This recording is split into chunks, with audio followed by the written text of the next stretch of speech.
बनने की ट्रेनिंग। सुधा के बेटे की शादी होने वाली थी और वो इतनी एक्साइटेड थी कि आज मैं ऊपर आसमान नीचे, आज मैं आगे ज़माना है पीछे। अरे हाँ भाग्यवान, तू सबसे आगे ही है। लेकिन हुआ क्या है? सास बनने वाली हूँ मैं। अरे घर में एक नया सदस्य आ जाएगा, कितना अच्छा लगेगा ना। आप और राहुल तो ऑफिस चले जाते थे और मैं पागल की तरह घर में अकेली। अब तो मेरा साथ देने वाली आ रही है इस घर में। बहुत बहुत बहुत खुश हूँ मैं। ओहो ठीक है बेगम, लेकिन अपनी खुशी को लगाम लगा कर रखो। क्या पता कैसी आए, तुम्हारा साथ देने वाली आए या फिर ऐसी आ जाए जो तुम्हारी शक्ल देखना भी पसंद ना करती हो। ऐसा क्यों बोल रहे हैं जी? शुभ नहीं बोल सकते तो अशुभ तो ना बोले। अच्छा जल्दी से तैयार हो जाओ, चांदनी चौक जाना है शादी की शॉपिंग के लिए। हाँ हाँ, थोड़ी सुबह तो हो जाने दो, दुकानें बाजार खुल तो जाए। तुम सच में ना पागल हो गई हो बहू के आने की खुशी में। बेटा माँ की हरकतें देख रहा था। वो सारी बात फोन पर अपनी होने वाली बीवी राशि को बताता है। फिर पता है क्या हुआ? माँ ना सुबह 6 बजे ही पापा को चांदनी चौक जाने को कहने लगी। दूसरी तरफ राशि कहती है, अरे वाह, ये तो बहुत अच्छी बात है ना। सास इतना सोचने वाली मिल रही है, और क्या चाहिए। मैंने भी सोचा है मम्मी जी के साथ बहुत प्यार से रहूंगी, उनका ख्याल रखूंगी और प्यार करूंगी। राहुल भी खुश था। लेकिन बाजार में सुधा जी और उनके पति को एक अजीब सी दुकान दिखती है जिसके बाहर लिखा होता है, हमारे यहाँ सास बनने की ट्रेनिंग दी जाती है। ये देखिए जरा, लग रहा है आजकल के लोगों को कोई काम नहीं है। अरे सास बनने की भी ट्रेनिंग होती है क्या? दुकान के सामने एक पिंजरा था, उसमें एक तोता बंद था। सुधा की बात सुनकर तोता बोल पड़ता है, अरे नादान औरत, अगर सास सही तो पूरा घर सही रहता है, परिवार बंधा रहता है और आने वाली जनरेशन संस्कारी होती है। लेकिन तू क्या समझेगी? जा जा आगे जा। ओए, तोते बड़ा बोल रहा है, क्यों आगे जाऊं? मैं नहीं जा रही। देखा देखा, तेरे जैसी औरत को तो सास बनने की ट्रेनिंग लेनी ही चाहिए। निकाल 1000 रुपये और जान दर, नहीं तो पूरी जिंदगी रोती रहेगी। सुधा को तोते की बात में दम लगता है। ए जी, निकालो ना जरा 1000 रुपए। अरे पागल हो क्या? जानवर की बात में आ रही हो?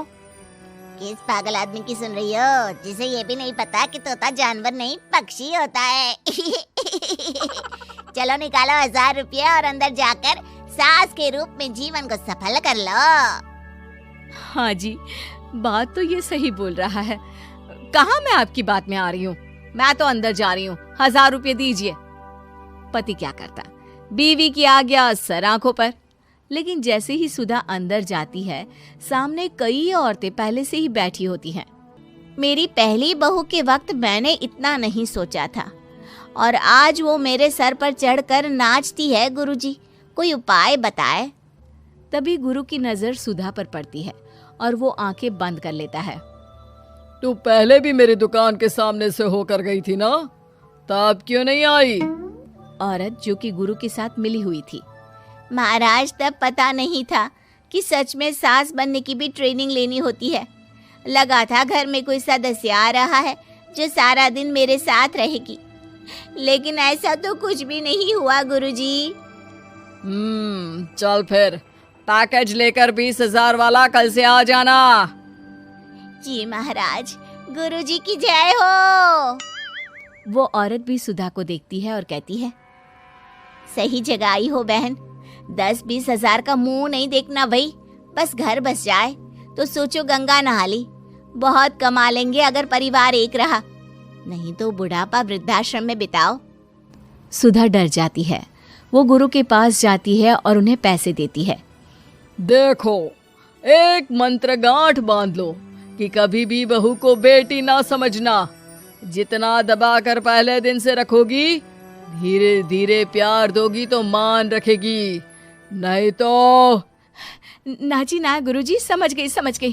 अरे भला हो भगवान का जो आपसे मिला दिया, नहीं तो मैं। हाँ हाँ, आगे बढ़ते जाए, पीछे और भी लोग हैं, सबको मौका दे। सुधा घर आ जाती है। राशि शादी करके घर आती है तो दिमाग में सास की वही छवि होती है जो राहुल ने दिखाई थी। देखो राशि, मैंने काम वाली हटा दी है।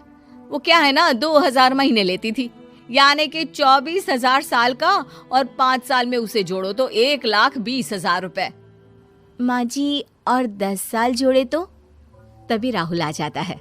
अरे बस बस, इतना मत जोड़ो, फिलहाल भूख लगी है, कुछ खाने को दो। अरे पर बर्तन तो गंदे हैं ना, काम वाली तो आई नहीं, फिर बर्तन कौन धोएगा? अरे कौन धोएगा मतलब? तू धोएगी? मैं? ठीक है, मैं धो लेती हूँ। अब धो कर देती हूँ, आप खाना बना ले। अरे खाना भी तू ही बनाएगी? ये क्या बात होती है माँ, क्या हो गया तुझे? कल तक तो कुछ और ही बोल रही थी। लेकिन सुधा का व्यवहार सुधरने का नाम ही नहीं ले रहा था। बहू और बेटा ससुर से बात करते हैं। पिताजी, क्या हो गया है माँ जी को? वो क्यों ऐसे व्यवहार कर रही है जैसे मैं कोई नौकरानी हूँ? पिता क्या करता, बता देता है सारी कहानी कि कैसे सास का दिमाग एक गुरुजी ने खराब किया है। सास बनने की ट्रेनिंग? तो मामला ये है, वही मैं कहूँ, कहाँ तो माँ बहू का इंतजार ऐसे कर रही थी मानो साक्षात कोई देवी आने वाली है, लेकिन व्यवहार नौकरानी जैसा। देखिए, माँ बुरी नहीं है, बस किसी ने उनका दिमाग खराब कर दिया है। तो ऐसे में मेरे पास एक आइडिया है। बहू फुसुर फुसुर करके पति और ससुर से बात करती है। अगले दिन बहू सास के सामने कहती है, अच्छा मैं जा रही हूँ, मेरी क्लास है। ये बोलकर बहू निकल जाती है। ये कौन सी क्लास करने जा रही है? पढ़ाई तो खत्म हो गई थी इसकी। अरे माँ, दरअसल वो ये सोचकर आई थी कि तुम माँ जैसी होगी, लेकिन यहाँ तुम तो तुर्रम खां बन गई हो। तो वो किसी बहू बनने की ट्रेनिंग वाली क्लास में गई है।